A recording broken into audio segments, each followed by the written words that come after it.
اللہ کے رسول صلی اللہ علیہ وآلہ وسلم نے مسلمانوں کو فرمایا کہ بیت الخلاء میں داخل ہونے سے پہلے یہ دعا پڑھا کرو، بسم اللہ اللہم انی اعوذ بک من الخبث والخبائث،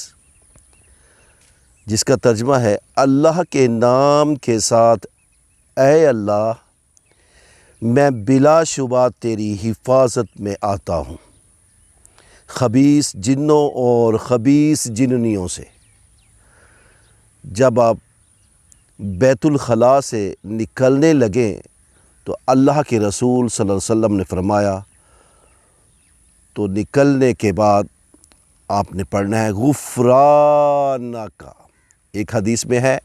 غفرانک اللہم، اے اللہ میں تیری بخشش کا طلبگار ہوں۔